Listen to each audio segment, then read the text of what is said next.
Mari kita berdoa. Damai sejahtera Allah yang melampaui segala akal akan memelihara hati dan pikiranmu dalam Kristus Yesus. Amin. Shalom, selamat pagi Bapak, Ibu, dan saudara-saudara yang dikasihi oleh Tuhan. Pemberitaan firman Tuhan pada pagi hari ini terambil dari kitab Yeremia, pasalnya yang kedua, ayat yang pertama sampai dengan yang kelima. Kitab Yeremia, pasalnya yang kedua, ayat yang pertama sampai dengan yang kelima, demikianlah firman Tuhan. Firman Tuhan datang kepadaku, bunyinya, pergilah memberitahukan kepada penduduk Yerusalem dengan mengatakan, beginilah firman Tuhan, aku teringat kepada kasihmu pada masa mudamu, kepada cintamu pada waktu engkau menjadi pengantin. Bagaimana engkau mengikuti aku di padang gurun, di negeri yang tiada tetaburannya. Ketika itu Israel kudus bagi Tuhan, sebagai buah bungaran dari hasil tanahnya. Semua orang yang memakannya menjadi bersalah, malapetaka menimpa mereka. Demikianlah firman Tuhan. Dengarlah firman Tuhan, hai kaum keturunan Yakub, hai segala kaum keluarga keturunan Israel. Beginilah firman Tuhan, apakah kecurangan yang didapati nenek moyangmu padaku, sehingga mereka menjauh daripadaku, mengikuti dewa kesia-siaan, sampai mereka menjadi sia-sia. Demikian pembacaan firman Tuhan di pagi hari ini. Bapak, Ibu, dan saudara-saudara yang dikasihi oleh Tuhan, Tuhanlah yang telah memilih Israel untuk menjadi umat yang dikhususkan bagi dirinya sendiri. Dan melalui pemilihannya itu, di Gunung Sinai Tuhan pun telah membuat perjanjian dengan Israel. Oleh karena itu, sebagai umat pilihan Tuhan, Israel dikuduskan bagi Tuhan, sehingga mereka menjadi umat yang kudus. Artinya, bangsa Israel dipanggil dan dipisahkan dari bangsa-bangsa lain, karena mereka telah menjadi bagian dari rencana Tuhan Allah mereka. Tidak hanya secara kolektif, tetapi juga secara individu. Dengan demikian, setiap generasi dari Israel haruslah menjadi kudus bagi Tuhan, dan mereka juga harus mendengar dan mematuhi hukum yang diberikan Tuhan Allah Israel kepada mereka. Bangsa Israel akan tetap terpisah dari bangsa-bangsa yang lain yang tidak dikuduskan, yang hidup di sekitar mereka di tanah perjanjian. Israel tidak boleh dipengaruhi oleh bangsa-bangsa yang tidak mengenal Tuhan.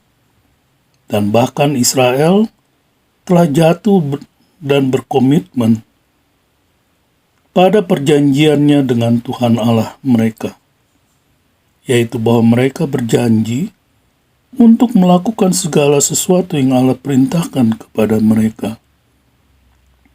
Namun demikian, pada kenyataannya, berkali-kali juga Israel melanggar perjanjian mereka dengan Tuhan dan jatuh ke dalam penyembahan kepada dewa-dewa asing.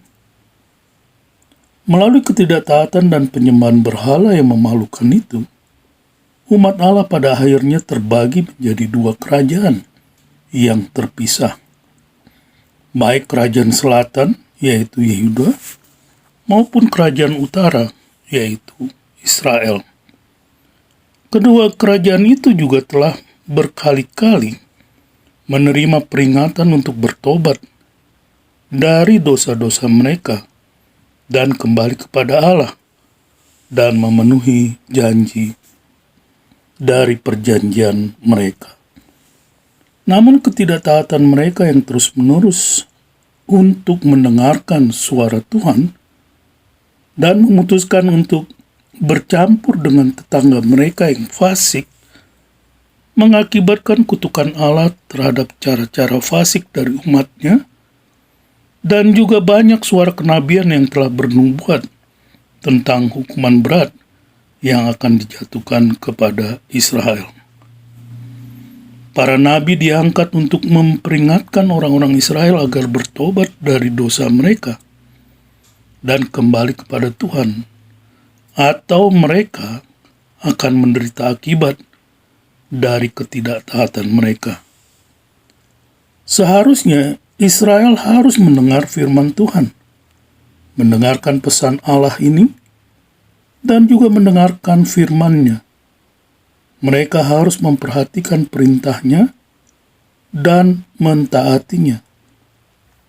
Sebab Alkitab berkata, iman timbul dari pendengaran dan pendengaran oleh firman Tuhan.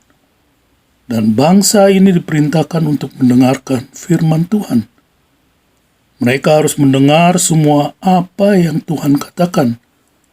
Mereka harus mengindahkan firman Tuhan, memperhatikan apa yang Tuhan firmankan, dan mereka harus percaya kepadanya dan percaya bahwa Tuhan Allah akan melaksanakan semua yang telah Dia janjikan kepada nenek moyang mereka. Pembacaan dari kitab suci Perjanjian Lama ini dengan jelas mengidentifikasikan tentang ketidaksetiaan leluhur Israel yang dilakukan secara terus-menerus dan selalu berkesinambungan, yang menyebabkan Tuhan menentang mereka dengan keras dan memanggil surga dan bumi untuk menjadi saksi atas kemurtadan Israel. Allah berfirman, umatku telah mengubah kemuliaan mereka untuk apa yang tidak berguna. Ungkapan ini adalah bentuk kekecewaan Allah terhadap umatnya.